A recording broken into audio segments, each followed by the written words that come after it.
do an entrance that's fun. Let me do it again.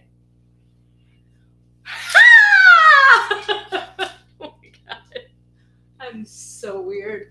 I'm going to the circus tonight, so maybe it's in me, in my blood. I'm being crazy. Hi. I hope y'all had a good week. Let's see. I like to start with a win. What was my win? Did I have a single mama? I think she matched last week. God, this week went quickly. All right. A win. I am about to be an author.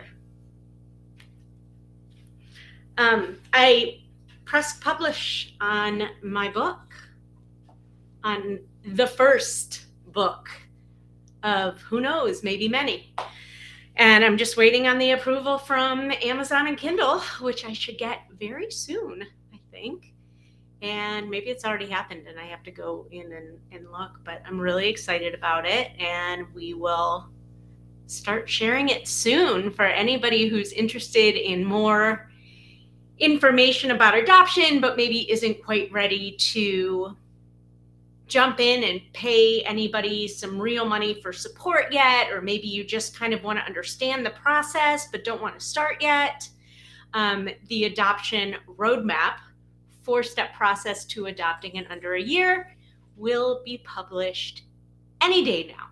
So let me know below with the comment book if you want to be the first person to know about it. It'll be probably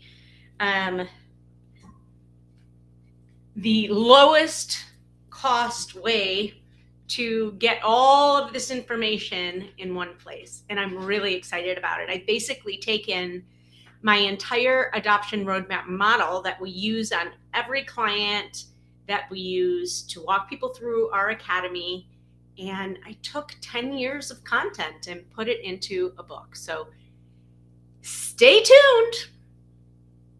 That is coming to an Amazon near you, or an Audible or Kindle near you, not Audible yet. So what's your win? If you are watching, tell me what one of your wins is from the week. One of the things we started doing in our community is have Friday wins, where we ask people, because it is so important on this journey of adopting your baby, or even as an adoptive parent or a parent in general, to celebrate every little win on your journey. It's so important. Otherwise, we lose the big picture and we lose all the joy that we are feeling. But if you ask, it's really interesting. If you ask people what brings you joy, a lot of people, including myself, may struggle with that question. But if you really stop and think, because I think what happens is we automatically go to big, grandiose things like adopting a baby or getting married or having some celebration, right? Or going on some big trip. And if you haven't done that, you're like, I don't know what brings me joy. I haven't been so happy. But if you think about the little things, it could be that on your walk, a bird chirping made you smile and brought you joy. It could be that you smelled the most magnificent flower, or that you just saw some beautiful flowers that made you really happy, or that somebody said hi to you, or that they liked your outfit, or anything. All of those things are things that bring us joy. And to really stop and step back and let that sink in, that, oh, I do feel a lot more joy than I think I do. All right, hold on. I'm having connection issues again, and I don't know why. I'm going to go just close out of all of my things because there's a lot of things open. Maybe that'll help. So stay tuned for 1 second. While I'm doing that, does anybody have any questions about adoption or the adoption process or adoption adoptive parenting that I might be able to answer. Okay, that should be good enough. If so, please write it in the comments below, and I will always do my best. All right, so what came up this week? Well, we got 2 or 3 adoption situations, and a couple things came up. One is due diligence. So a lot of times agencies or attorneys will send out a situation, and there was a situation in particular that I'm thinking of that I'm going to back up for a second. I always say how important it is to ask questions. Always ask questions. I'm sure that when you get a situation, it's not going to be perfect and you're going to have some questions. So ask them. Well, in asking questions, we learned some things that gave us pause or led us to further questioning. Got some general answers. Mom had maybe worked with a previous agency in the past. Have you reached out to that agency? Have you talked to that agency? Long story short, a lot of times when you get an adoption situation, it could have been vetted more than it was. And I think that sometimes, not always, agencies or attorneys, whoever's working with an expectant mom to match, sometimes the match is done in haste, too quickly, without spending time developing a relationship with a mom, really getting to know them, really understanding if there is a trust there, finding out if she has a history of adoption previously. Have you connected with the other professionals that she has worked with? Because there's so much that we can learn if we do our due diligence. And sometimes due diligence is lost. And it's at the expense of the hopeful parent, really, which is a shame, because there's so much that could be avoided if people took their time, took a step back, and did the work, right? So we want to ask questions, and that's not to shame or blame agencies and attorneys. Part of the reason they do that, and I get it, is that sometimes expectant moms are in such a bad place that they need to immediately start funding certain things, like if she has no place to live or she has no way to contact them. And so they want to start giving money and paying for these services so that she can be more comfortable, she can be on her feet, she can have a roof over her head, she can be safe, all those things. And in order to do that, that money is coming from the hopeful parent. So sometimes in haste, a little too quickly, maybe without doing as much due diligence, they'll want to get a match in order to be able to pay for that stuff. Or sometimes the expectant mother comes and says she's very anxious. It's early in her pregnancy. They met with the adoption agency last week. She needs to fill out her paperwork. They did. And she's anxious. She's telling them, I just want to be matched with a family so that I can start getting to know them, so I feel more comfortable in my decision or with them or whatever. And so the agency jumps on that because they don't want to lose the opportunity to work with this expectant mom, because ultimately it's a business, and without expectant moms, they can't make money and survive, right?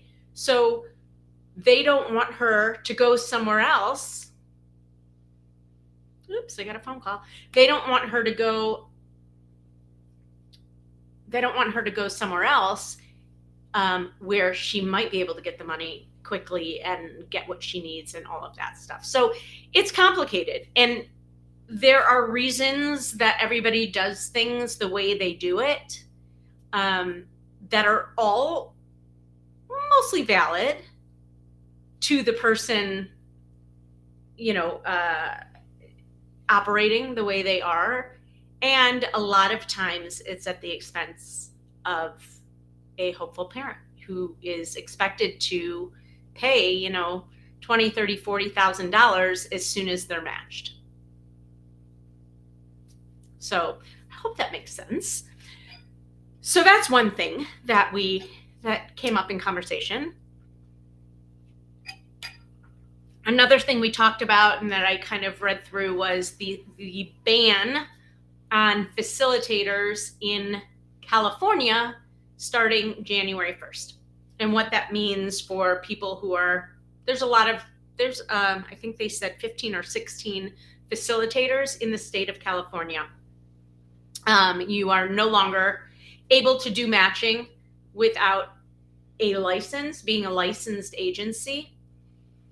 And my question, I think it's a good start. I think there's still a lot of unanswered questions, and what exactly does this mean for people like advertisers or referral services, and not so much referral services, that's a little different, but for people who are working under the guise of being an adoption advertiser, or maybe a website for matching. I don't know. There's all sorts of ways that matching is done. And so it gets a little bit blurry. But the bottom line is anybody who is in business as a facilitator, facilitating matches between a hopeful parent and an expectant parent in the state of California will no longer be allowed to operate in that manner.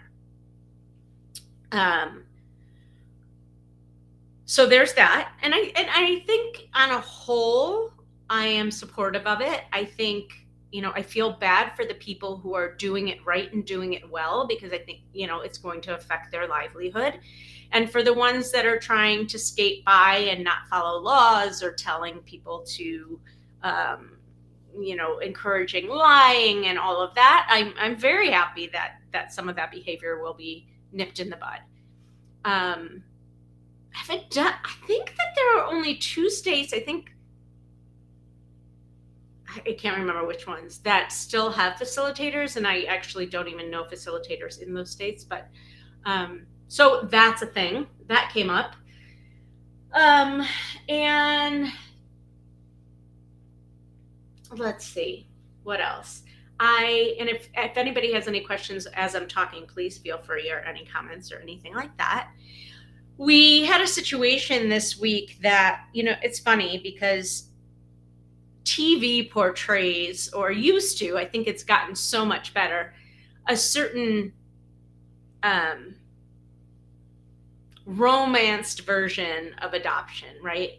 The teenager from an affluent family who has never done drugs or smoked cigarettes or drink alcohol, is made a mistake and got pregnant with her boyfriend, and she's well educated and she lives in a good home and a good community, and she just knows she can't be a parent, right? So that's the painted, beautiful little romance picture that we see, or that we dream about in some ways on TV.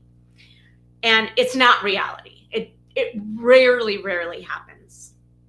Except I got a situation this week from an agency where that was pretty much the case. And God, my heart just bled for this poor little girl and her boyfriend. It was such a different, I feel hurt every time I read the situations. And this one felt hurt in a different kind of a way. And it's interesting because I had to check myself a little bit. Like, why? I don't know. Maybe it's the innocence. Maybe it's the, this is somebody who has not been through the trauma that is usually connected with expectant moms. But anyways, we had one of those situations. So we see everything and anything and everything under the sun. There, as I was writing my book, I was writing about who is an expectant mom, and about this idea of this fantasy of it's not really who you think it is. A lot of people think it's young teenagers, and in reality, it's it's people, I'd say mid to upper 20s and 30s, usually already parents to multiple children who are just struggling working or making a living, supporting their children, keeping a roof over their head. That is way more the typical than what we just saw this week. That's, I think, all I've got. I actually am going to the circus tonight. There were free tickets through Adoption Network Cleveland. So shout out to Adoption Network Cleveland. That was really nice. Every once in a while they offer tickets to these really awesome events. So somebody canceled and their loss was our gain. And so I'm taking Trey to the circus tonight, which will be a lot of fun. Watch out for your email if you're on our email list, because today was my favorite email of the month is the recap of the month before. So today was an email recapping September with all of the new adoptive families and their babies, and that's always brings such joy to my heart. And today we had our virtual play date with our families who adopted in the last 2 months. And one of the things, actually, I did want to bring this up too. See, I never know what's going to come into my mind. One of the things, because I always ask them, what would you tell a family who's just starting out, or what was your biggest aha moment? And one family brought up an interesting, he said something interesting, and I totally agree, which is no matter how much advice you get, and no matter how much fact it's based on, and we give a lot of advice based on years of experience that, and protection, right? We play mama bear a lot and papa bear with our clients because we want to protect you and we want to protect your heart. But the bottom line is, what we are suggesting you do is a suggestion, based on experience, but it has to feel good ultimately with you. And you have to be your own advocate and do what's best for you and what feels right for you. And, in some cases it works out, and in others it doesn't. So it's easy to say when it worked out in their favor. I don't know if they would have had a different, if they would have still said that if it didn't. And that's where it's coming from with us. It's like, well, for instance, and this is what we were talking about, unless it's a scheduled C-section and you're matched with an expectant mom, I never recommend you go early based on some due date. I recommend, if you're going to go early at all, which I never really recommend if it's a natural birth, go when she is real dilated and, it's going to be any minute. But primarily I say, wait until she's admitted. The agency will call you and tell you to get on a plane. And that's what you'll do. I have seen so many families go early based on a due date, and they sit for 2 weeks, 3 weeks before even giving birth. I had a woman do that, and she was there for 3 or 4 weeks. She never gave birth, and then the placement never happened. So not only did she spend a month where she thought it was going to be like a week away, and then it never happened, and she had to go. That was so much harder for her emotionally. Or I've had people go out where it does work out, but she doesn't give birth for 2 or 3 weeks, and then the baby's in the NICU for another 2 weeks, and then they have to go through ICPC. So 2 months later, they're like, we just want to get home. And that's why we say, don't go early. Go when you're either staying or coming home. Like, there's none of this, like, is it going to happen? Is it not going to happen? Well, I mean, that's always the case, but you know what I'm saying? Anyways, that's what I've got for you today. I am going to sign off for the weekend. I wish you a wonderful, beautiful, glorious fall weekend. It is definitely getting to be fall here. I have a whole backyard full of pine trees, and it's like a carpet in my backyard, which is beautiful and a pain in the ass altogether. And on that note, Until next week, stay on your path.